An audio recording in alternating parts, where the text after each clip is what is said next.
The ultimate argument I've ever had with Grease 2, with most anyone I've ever discussed Grease 2, that I've always said it was in my top five favorite films, is that the comparison between Grease 1 and Grease 2. I've never compared them.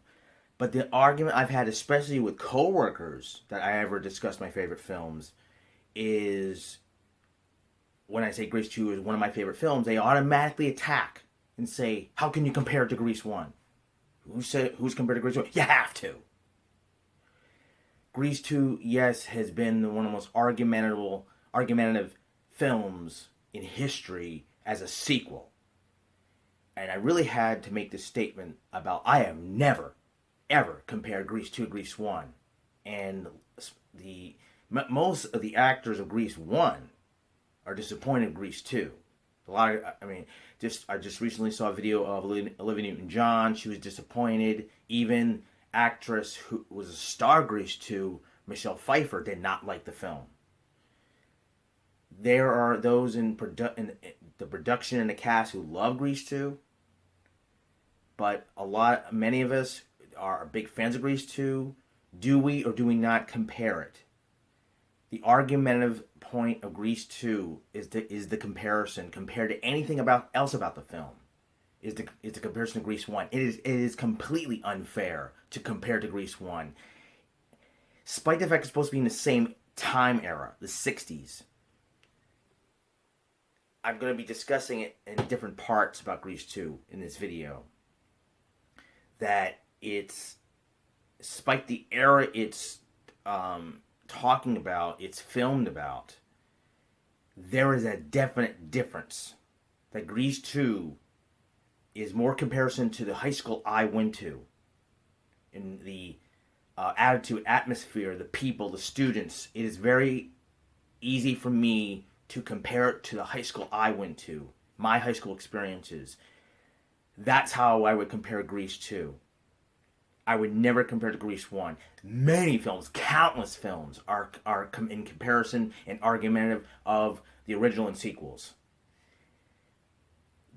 I really had to defend. I had to defend Grease 2, and I have never compared it to Grease 1. I had to state the argument that when I talk about Grease 2, the automatic argument is how can you compare it? Is you people are using the word comparison. I'm not. The cast of Grease 2. Now I'm going to start off with returning from Grease 1. The principal, Eve Arden, and Judy Goodman as, I'm reading off a list here, Judy Goodman as Blanche, Sid Caesar the coach, and where I think it was football I think both Grease 1 and Grease 2 had football. I think it was track scenes. It was a mixture of what Danny John Travolta wanted to do. He wanted to compete for Sandy, who was actually being a jock, I guess. And he played for track field. He tried out for track field. He lettered in track field for baseball. He went for baseball, and since he's in the beginning of Grease 2, he says, oh, basketball is going to be the big thing this year. Also returning is Dee Dee Khan, Frenchie, and she helps Michael try, in a sense, train him, understand the T-Birds, understand he's from England, so he doesn't understand how high school works. There's the cliques, there's the prominence, who's popular, who's not, and she's explaining she explains herself why she's returning to take cosmetology, and explains the Pink Ladies and T-Birds, and he wants to go after Stephanie, Michael, and she's trying to explain to him that he's she's a Pink Lady, and what has to be the pledge to the T-Birds. So she's trying to explain to him, but he's not listening. And Dee Dee Khan, was fantastic. There's some characters. There's some characters specific actors have to play. Also returning is Eugene, the stereotyped nerd. He does a great job. Yeah, like he's like a Revenge of the Nerds nerd. The act, he's treated like it. He acts it. He talks it. The suit. And also returning also is Dennis Stewart as Balmuto. And also learned his first name is Leo. Balmuto returns, and he returns as the Fantastic. Originally, he was the leader of the Scorpions in Grease 1. They changed name to as the Psycho Lords, as Balmuto returns. So we have a 1, 2, 3, 4, 5, 6, 7 actors returning from Grease 1. You'll see in Grease 2. The cast of the Pink Ladies in Grease 2. Michelle Pfeiffer as Stephanie as the leader. Lorna Luft as Paulette. Maureen Teefy as Sharon. Pamela Addion as Dolores. And Allison Price as Ritter. It's the way Goose pronounced her name. And also there's I forgot to look up the actress who played Dolores's little sister. I thought she was a standout best supporting actress. I think she should have gotten best supporting actress if this movie was ever nominated. But I think she would be for this film. She was the best supporting actress who played the little sister of Dolores. And I think that both the cast from Grease 1 as the Pink Ladies and Grease 2's Pink Ladies were the same. The attitude, their script, their pledge, and what they represented as the Pink Ladies. I think both sets of actresses from both movies did a fantastic job. Now, for the actors who played the T-Birds, and you can see I'm not showing a happy face about this. Adrian Zemed, I did not look up the time period of if he had.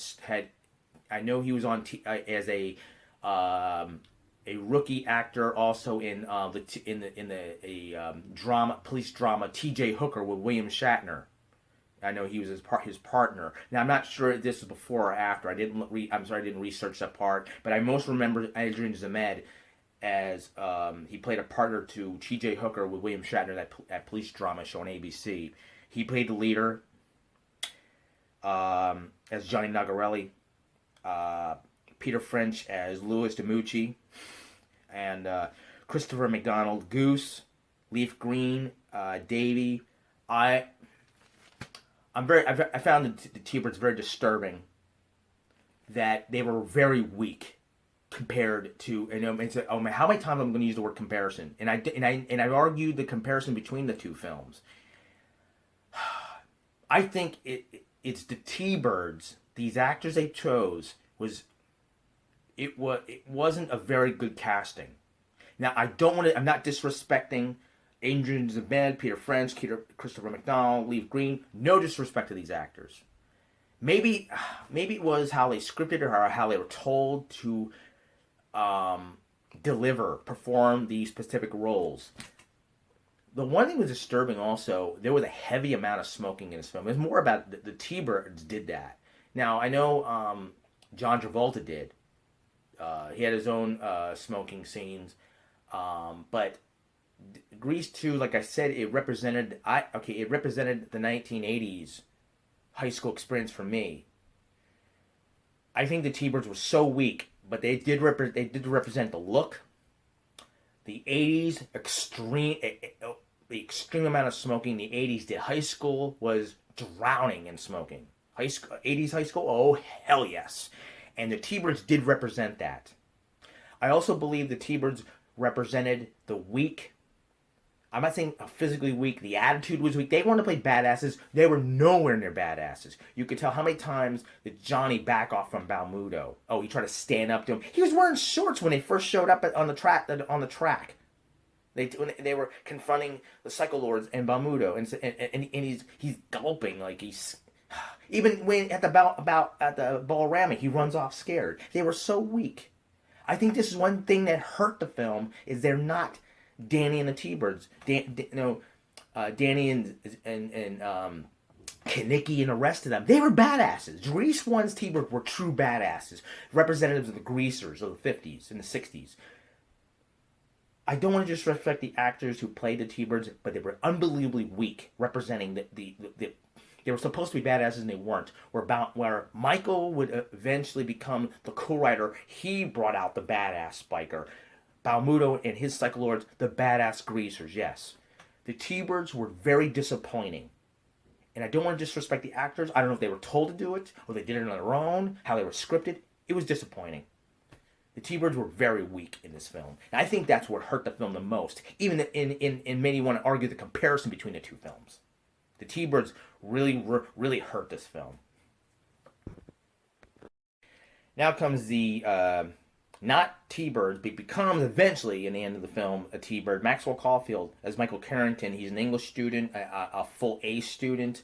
One of the disturbing moments I have faced many times, because I had to change schools many times because my dad went job to job sometimes, but there were other reasons I had to change schools a lot. He is a senior. It's so disturbing when Miss Mason tells him to stand up. Everybody say hello to each other. That happens so much in elementary and even in high school. I found it disturbing. Who here, I would love to see comments about that, oh, stand up, Michael, and everybody say hello to Michael. It's so embarrassing. Every grade,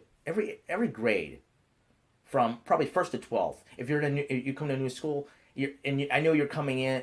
It's the first day of class, though. Usually that happens when you're coming in the middle of the year. And I did that many times. And it's so embarrassing that kids didn't know. Some kids want to get to know you, some don't.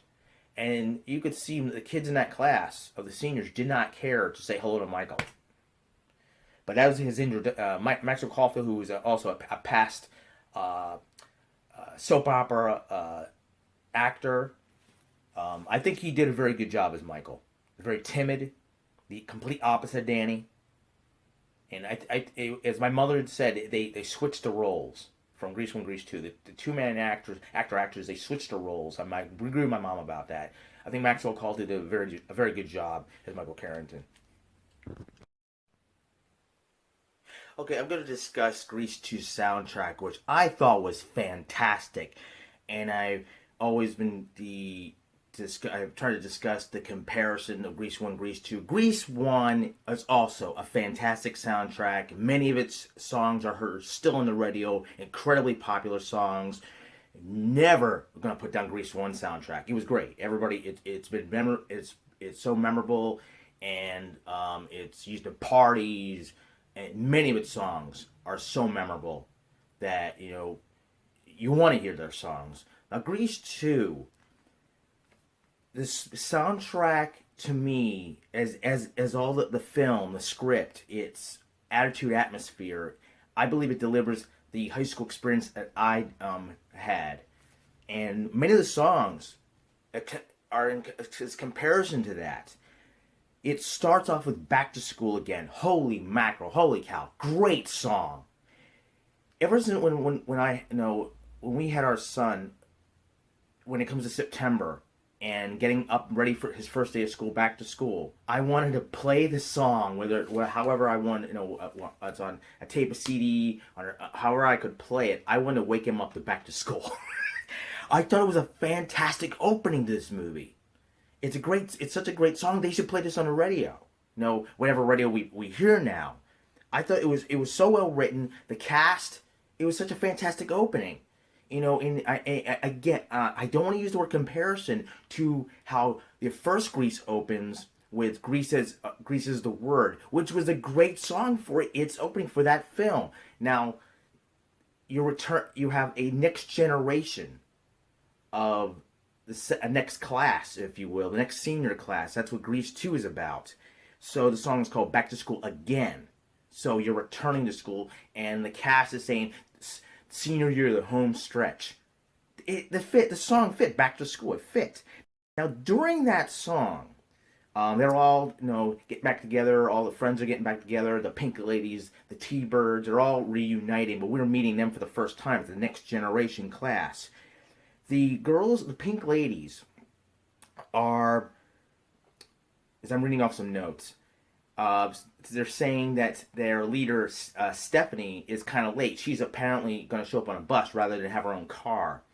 And when they meet up, they have their own song, which I'm not even sure Grease 1 even did that with the T-Birds and the Pink Ladies. And it says, again, I don't want to use, I'm going to constantly use the word comparison.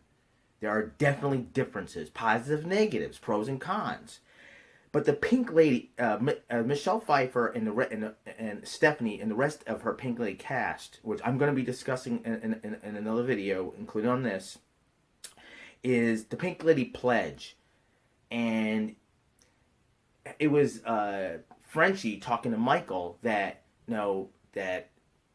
her hair turned to pink. She wants to return and take cosmetology class and learn what you need to do to pass that class. And she had mentioned her hair turned pink, and then the girls do a brief song. It's called the Pink Lady Pledge. I thought it was so fantastic, the way the Pink Lady Pledge to act cool, to look cool, until death do us part. Think pink. It was so great, really. It was so well written. And that was in the middle of the back to school, as they kept singing that song during the entire opening. Michelle Pfeiffer does a solo song while character Michael is hitting on her. "Will you go out with me?" She does a song, but she opens the lines. No, he is pushing. He's being polite. He's a smart guy, but he doesn't understand what kind of girl she is, what she wants, and there's a code of who she can go out with, but she can only go with the leader of the T-Birds. And then she breaks out the song that Michael pushes her and says, I've always argued that the thing that how Cool Rider starts is many guys like us in high school who were not popular have heard, look, when are you going to get the picture? I either won't or can't go out with you. It's my popularity status. Cool Rider is, for me, lack of a better term, a controversial song. And as much as I time to listen to it makes me angry, remembering my past, remembering the high school experiences, because we've all remember the girl that, the unachievable popular girl, the pretty hot girl in high school. It was unachievable because she was in the A status. Looks were above all else. And Cool Rider represented that. It's probably the most memorable song of the entire soundtrack. Michelle Pfeiffer, which I'm going to discuss in the cast list, she did not like doing this film because she did not like musicals, but it was her first film. And I thought Michelle Pfeiffer nailed it. She was perfect. She did perform this song perfect. One more thing I want to add on for Michelle Pfeiffer's Cool Rider. Now, she's the leader of the Pink Ladies. And would I dare no comparison whatsoever between Michelle Pfeiffer and Grease 1's Pink Lady leader, Stockard Channing, as Rizzo. Stockard Channing, I think, looked a little bit older. I know I'm going to get said, how dare you attack. I'm not attacking Stockard Channing. Love Stockard Channing. She was a fantastic actress, fantastic in The West Wing. But when she did a song that she messed around a lot, apparently. And a lot of the other high school girls are talking about her. And she does a song, There Are Worse Things I Can Do. I think it's now I don't want to use comparison versus Michelle Pfeiffer's Cool Rider, where Stephanie is looking for the perfect boyfriend, and Rizzo's messing around, and she used to be with Danny John Travolta. They're their key songs, but also with Michelle Pfeiffer's Cool Rider, can also compare to, and when my mother saw Grease 2, she said the roles were reversed. Sandy, Danny, and Stephanie and Johnny reverse roles, where now Stephanie is the badass. And the song "Cool Rider" is the badass song for Grease 2. Where I think the badass song for Grease 1 was Grease Lightning. Grease 1 soundtrack, the one song Grease Lightning. Sometimes when you hear the Olivia Newton-John, John Travolta, "You're the One I Want," sometimes the radio will also play Grease Lightning right next to it. So I think Grease 2's Cool Rider was the comparison. The badass song was going to be the badass song for where John Travolta's Grease Lightning. That I had to add this on. All right, next song is "Score Tonight" with the entire cast at the Bolorama. Great, interesting, great song, funny song. The one thing, when my parents saw Grease 2, my parents are avid bowlers, and they got a kick out of that song, the whole scene, the whole bowling scene. It was fabulous, like every other scene in the movie. There are a couple conflicts I find, and not the song, but the whole scene. The couple conflicts, more it's Adrian Zmed, who played Johnny Nagarelli, the head of the T-Birds, and he showed his chauvinistic male side. Now, being played head of the T-Birds, is practically when they're finishing their game, he grabs Paulette and starts making out with her. And I don't know why Stephanie's upset with this, because she wants to break off with him anyway. Despite the fact that their codes, they are supposed to be girlfriend boyfriend, even though she's breaking off with him, leader versus leader, not anymore. And it's when he goes to grab her for best score, I think it was he was saying, and she says, "God," it's like you're not gonna grab a hold of me or pull me, or no, you don't own me.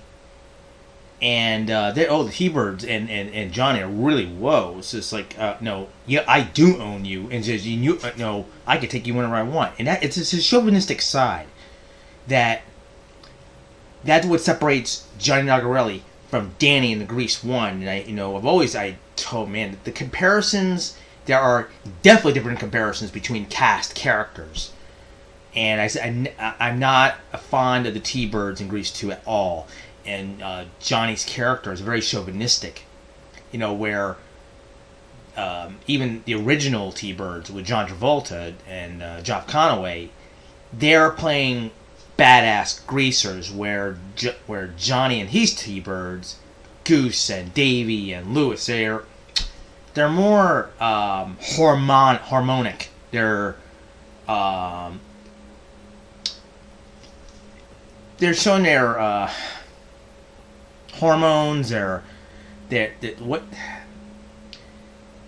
even though they're connected, they're supposed to be by co-dating the Pink Ladies. They're out for more than that, and Prowlin also proved that. But getting back to the Score Tonight, the whole bowling scene, it leads up to where Michael is going to debut as the Who's That Guy song. The Who's That Guy song, Score Tonight really connects a lot of scenes. It's a conjunction song, but the funniest moment when it's Score Tonight leads into Who's That Guy is how when Michael shows up and Davey goes to confront Balmuto apparently by himself. and Michael kicks Balmuto, but they're all gathered. The entire cast is gathered by the front doors of the Bolorama at the front window doors. That was an interesting scene. But Score Tonight, very interesting dance choreography. The entire movie is a great choreography. the dances. One of the funniest moments is, it was amazing by Davey did, was he does a split kick that mostly a girl would do, a cheerleader would do, and the guy does it up in the air. He jumps in the air and splits his legs in this dance move. It was very impressive. But I want to touch on Scooter Night. It was funny for anyone who's ever been an avid bowler would find this song and scenery very interesting. Okay, A Girl for All Seasons is Sharon. It was Sharon Cooper's idea, part of the Pink Ladies. She played director, and the Girl for All Seasons song. It was part of the talent show, and Sharon really wanted to win this. She was playing director on stage, and she was an interesting.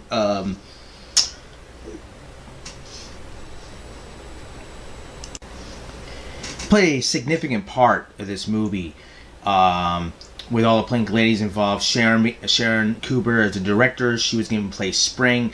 It was a song that was going to be basis of all the 4 parts of the year, 4 seasons, and the other Pink Ladies involve Paula Rebchuck as Summer, Rhonda Ritter as Fall, and Stephanie Zanoni as Winter. Stephanie has also kind of a lazy key part of the Girl for All Seasons. When they were practicing, and while Sharon was directing, and look, also Eugene is also a part of this as they practice. Eugene was going to dump leaves from up above. You ready, Eugene, with the leaves? Stephanie is kind of lazy in this in the Girl for All Seasons in the beginning, and Stephanie had a lot more involvement in the Girl for All Seasons. The song is very good, and it's the Pink Ladies' involvement in the talent show. But in 2 parts that Michelle Pfeiffer, when she complains that she didn't like the movie because she didn't like it being a musical. The 2 key things that Stephanie plays in Girl for All Seasons is you can see a scene where she's actually taking a nap. It's like tired, waiting for her part. Also, when they're finishing up practice, Michael is approaching her for the date, which leads to the Cool Rider solo. Then, as the talent show takes place, and the talent show, it looks like it's coming to an end. And I think Prowlin takes place after the T-Birds Prowlin song takes place after Girl for All Seasons. I think so. But Stephanie starts to pause, realizing that her new boyfriend, the Cool Rider, Michael, has died, apparently. They're not sure what happened to him. And she goes off into this solo song while she's wearing the Christmas tree outfit. But the song, very good, with Sharon as Spring, Paula as Summer, Rhonda as Fall, Stephanie played Winter, which Stephanie really did. As much as she didn't care to do this movie, she seemed like didn't care to do the song or be part of this talent show. And Sharon really was making a big deal out of it. Even the teachers, Miss Mason, gave her a hard time on getting this practice done. But it was successful. And also there's extra girls that if you notice, are not part of the Pink Ladies. They play part of each month that the Pink Ladies are playing the key parts of the seasons, where other high school girls are the other months in the background where the Pink Ladies are up front. I just did a quick research, something I was very surprised at, and I said that Michelle Pfeiffer, Stephanie, played some really lazy involvement in the Girl for All Seasons song and in the film.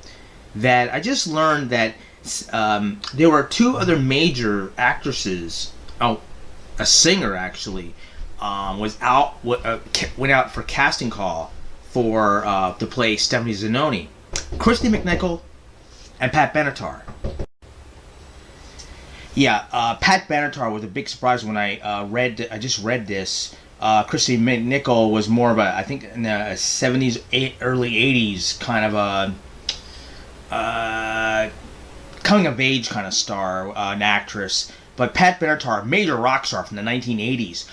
I think she would have been a very interesting Stephanie Zanoni, and for Pat Benatar version of doing Cool Rider, I think would have been very interesting to see. But Michelle Pfeiffer did fantastic. Whether or not she enjoyed playing this or not, and she's always put down this movie. She did not. She was not in favor of musicals. She's not, on the inside actor studio. In any interview, she is not. She does not want to look back on this movie. But Pat Benatar would have been interesting, but you kind of question what kind of acting background or ability she would have had for Stephanie Zanoni, Pat Benatar. But the song, it was the Pink Ladies.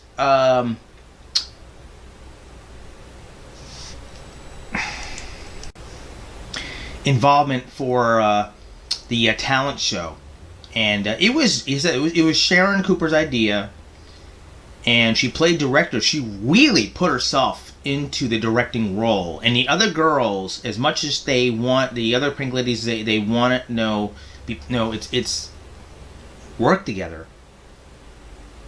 I don't think they, other than Sharon, I don't think they really want to be part of this talent show, because Sharon really pushed them to get to making this Girl for All Seasons on stage work right. But song was very good. Now we get into a little bit controversial, another controversial song that was between Lewis and Sharon, and in the film was Do It For Our Country. It was sexual innuendo. That doing it was, I have to use the word, no, even today, I'm guaranteeing, even in how for how many decades in school, and even as adults, use the sexual term "do it." That's what the song was representing. Do it for our country. Lewis is pushing Sharon into having sex. It's to do it. That word has expanded through the decades. It's the same terminology, and it's kind of controversial. It's probably saying there are so many controversial songs in music history, even of course, dating back to Elvis, and so many singers have been accused of. Whether it's their dance moves, how they perform on stage, or TV, or wherever, that their moves be sexually suggestive. Well, this song, without a doubt, sexually suggestive. There are two songs coming in this soundtrack, another one, but this one, Do It For Our Country, and they're using words of talking about landmarks and certain people. Do it for our country. Do it for up at the landmarks. Oh my god, it's a very funny song. It is. It's a very funny song, but it's sexually suggestive without a doubt. The entire cast. This is where Michael, after he from the song "Cool Rider," that Stephanie tells him, what kind of guy she wants to go out with, a cool bike rider. So he dresses up. He actually buys his own bike, and he appears to take on the Cycle Lords in the parking lot of the bowl after they got done scoring at bowling. Is a song "Who's That Guy," which was very good. When he shows up he's wearing goggles, and I love the moment where Davey comes out and confronts Balmudo. And Balmudo grabs him, and then Michael drives by and kicks him. But it's Balmudo says something during that song. It comes to Who's That Guy? Balmudo's like, get that mother. I thought it was a funny statement to say. Get that mother. But it's funny how, I wonder how they set this up.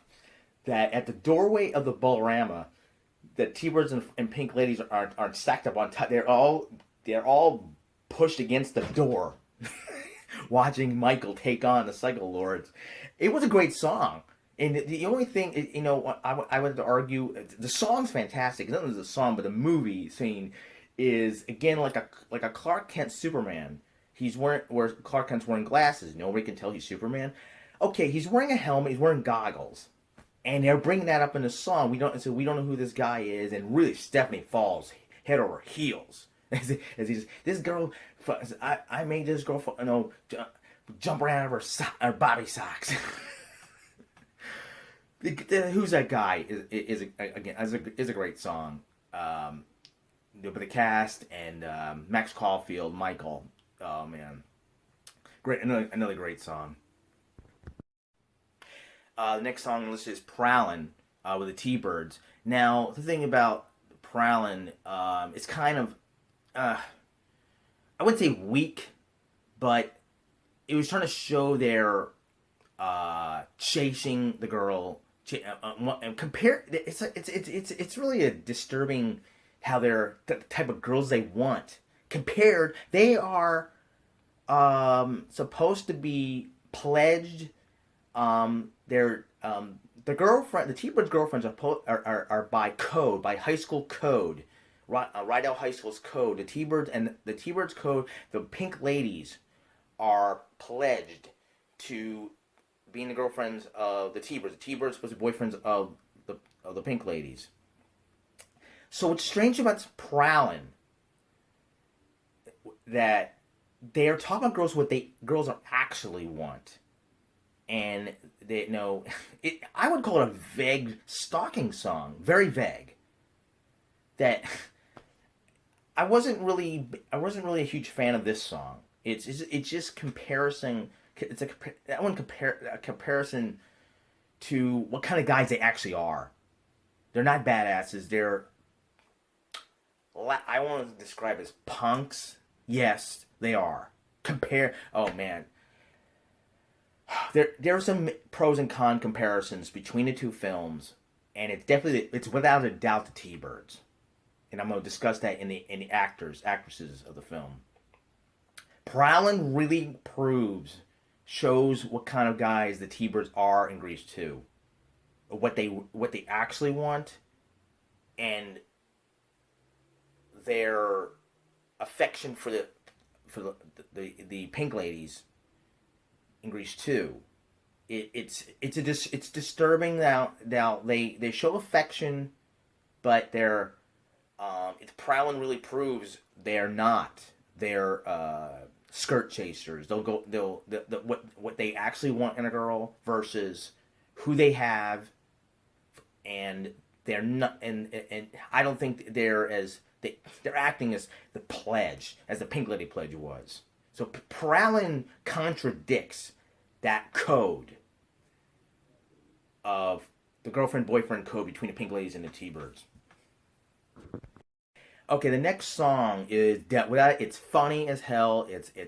It would be controversial. This song, I'm not sure if this song was ever on the radio, but there have been many parodies on YouTube videos of either it's stage or it's college or high school. I'm not sure, but I've seen a couple of videos parodying this song, not changing the words, but they're copying the actual the dancing and the song to the point. Reproduction. Oh my God, is this sexual innuendo? Is this sexually suggestive? Holy cow, is it? I'm really surprised that this song made it in the finish. If not, it was not edited. But this song is without a doubt proves the how strong the chase for sex. The chase after the pop. It was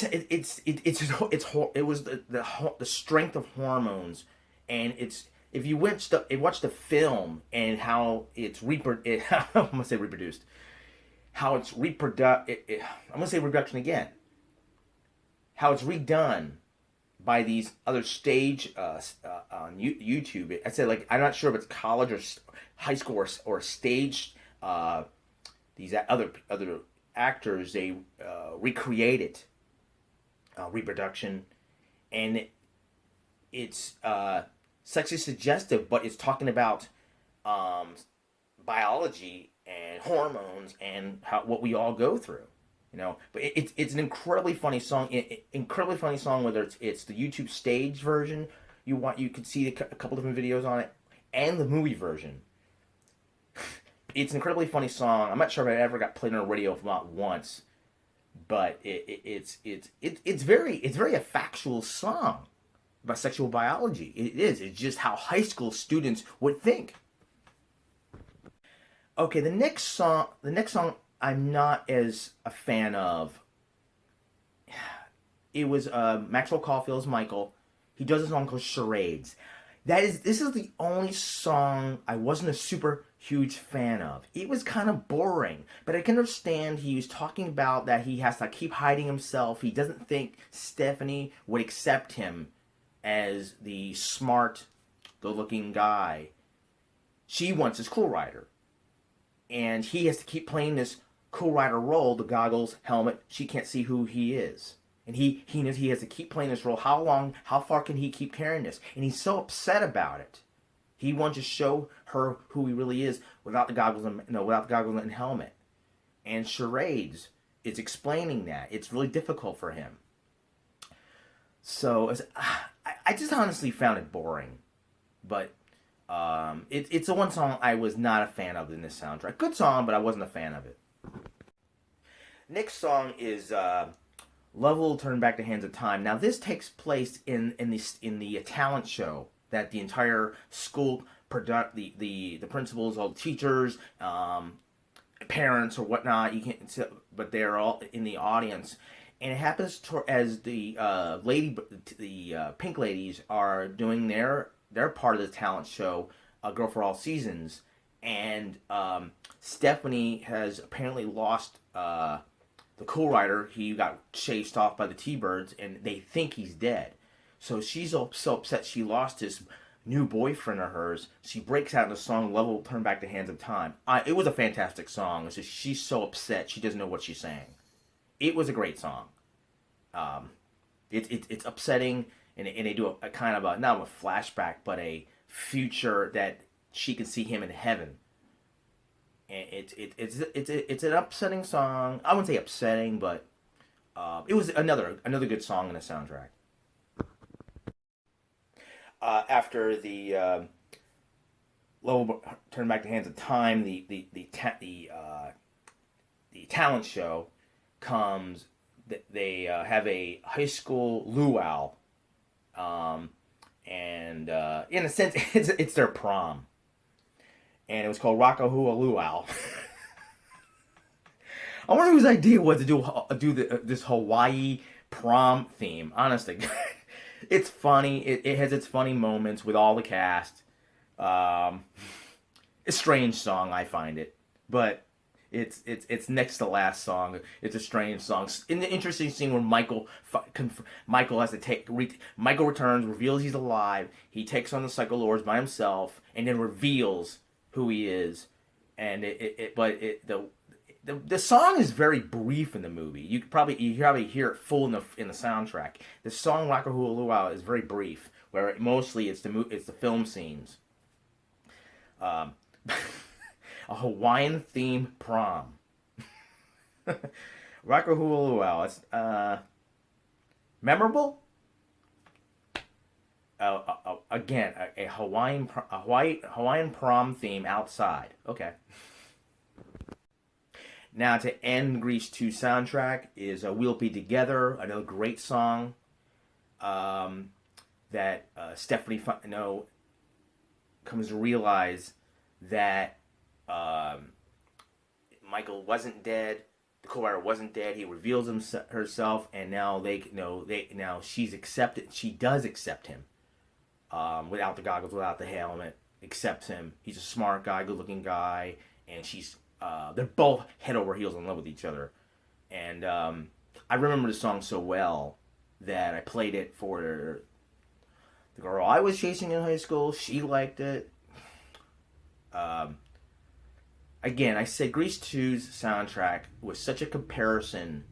The movie was such a comparison to my high school experiences that I can understand all these songs. And I wouldn't say memorize them. A couple of them I love so much. I can always play in the car or wherever. But I remember "We'll Be Together" is you hopefully In high school, you think you will hopefully end up with that girl, a popular girl, but that's a low percentage that has ever happened. But "We'll Be Together" was a good song. It was, I think, was an attempt to compete with Grease One's with Grease One's John Travolta and Olivia Newton-John. You're the one that I want, and the words are said so fast. You're the one I want. I couldn't. It's a funny way of saying it, but if you slow the words down, everybody knows you slow the words down. You're the one that I want. I think Grease 2's "We'll Be Together." As much as you're the one that I want became so popular, it's played on the radio all the time. Grease 2's "We'll Be Together." I think it was a great way to end the movie.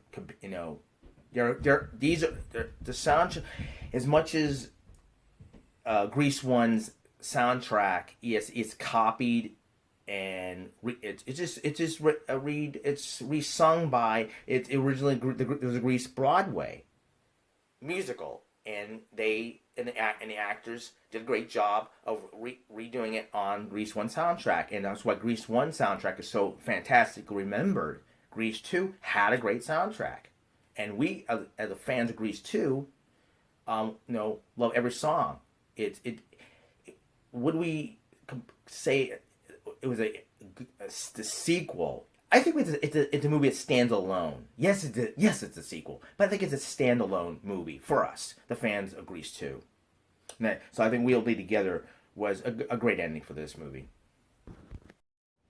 If you like this video, please subscribe, comment, like or dislike, and thank you for watching.